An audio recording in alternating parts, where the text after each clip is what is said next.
ఈరోజు మనిషి యొక్క సమస్య ఏంటంటే పాపం. ఈ పాపాన్ని జయించలేక, దేవుని దగ్గరికి వెళ్ళలేక, దేవునితో సహవాసం చేయలేక, దేవునితో ఉన్న ఆ సంబంధాన్ని మనిషి కోల్పోతున్నాడండి.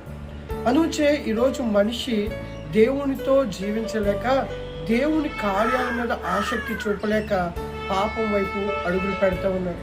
అయితే ఈరోజు ఒక వాక్య భాగాన్ని ముందు పెట్టాలని ఆశపడుతున్నానండి. రోమీయులు రాసిన పత్రిక 6వ అధ్యాయం 23వ వచనం చూసినట్లయితే ఇలా రాయబడింది. ఏలయనగా పాపం వల్ల వచ్చు జీతము మరణము, అయితే దేవుని కృపావరము మన ప్రభువైన యేసు క్రీస్తునందు నిత్య జీవము. ఇక్కడ అపోస్తుడైన పౌలు రోమీయుల సంఘానికి రాస్తూ చెప్తున్న మాట ఏంటంటే, పాపం వల్ల వచ్చే జీతం ఏంటండి? మరణము. అంటే పాపం వల్ల ఈరోజు చాలా మంది జీవితాన్ని పాడు చేస్తున్నారు. అసలు పాపం అంటే ఏంటి? మొదటి యోహాను చూసినట్లయితే 3వ అధ్యాయంలో ఆజ్ఞ అతిక్రమం పాపం. దేవుడు చెప్పింది చేయకుండా మనకు నచ్చింది చేయడం పాపం. దేవుడు వెళ్ళమన్న మార్గాన్ని విడిచిపెట్టేసి మనం వెళ్ళే ఒక నూతన మార్గాన్ని వెతుక్కోవడం పాపం. అంటే టోటల్గా ఇక్కడ కనిపిస్తుంది ఏంటంటే, దేవుడు చెప్పింది కాకుండా మానవుడు సొంతంగా చేసుకునేదే పాపం అన్నమాట.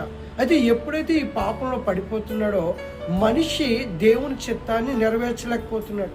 అనుచ వీరి జీవితంలో ఎప్పుడైతే దేవునికి వ్యతిరేక స్వభావం అనేది ఏర్పడుతుందో వారి కుటుంబాల్లో నెమ్మది ఉండదు, వారి జీవితంలో శాంతి ఉండదు, సమాధానం ఉండదు, ఎంతసేపు భయంతో బ్రతుకుతూ ఉంటారు.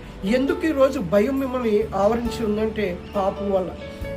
ఈ పాపం మనిషిని నాశనం చేస్తుందండి. ఆ తర్వాత చెప్తున్న మాట ఏంటంటే, వచ్చేదేంటి పాపం వల్ల? మరణం అండి.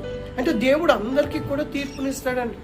ఎవరైతే పాపం చేశారో, అంటే సేవకులని లేదు, విశ్వాసులని లేదు, బిషప్లని లేదు, పోపని లేదు, అందరికీ కూడా దేవుడు ఏం చేస్తాడంటే తీర్పునిస్తున్నాడండి. అనుచే మొదటి అధ్యాయం ఆదికాండం, మొదటి పుస్తకమైన ఆదికాండం మనం చదివినట్లయితే, ఆదాము అవ్వ చేసిన తప్పును బట్టి వారి జీవితం తీర్పు వచ్చింది, మరణం వచ్చింది.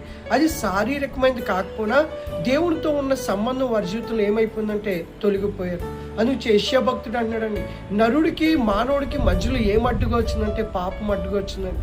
దీనివల్ల మనిషి జీవితం కోల్పోతున్నాడండి, దేవుడిచ్చే ఆశీర్వాదాన్ని కోల్పోతున్నాడు. అయితే చివరిలో ఇక్కడ చెప్తున్న మాట ఏంటంటే, దేవుడు చెప్పే మాట ఏంటంటే, అయితే దేవుని కృపావరము మన ప్రభువైన యేసు క్రీస్తునందు నిత్య జీవము. ఎప్పుడైతే మానవుడు తన తప్పును గ్రహించుకుని దేవుని వైపు తిరుగుతాడో వారి జీవితంలో దేవుడు నూతన కార్యాలు చేస్తాడు.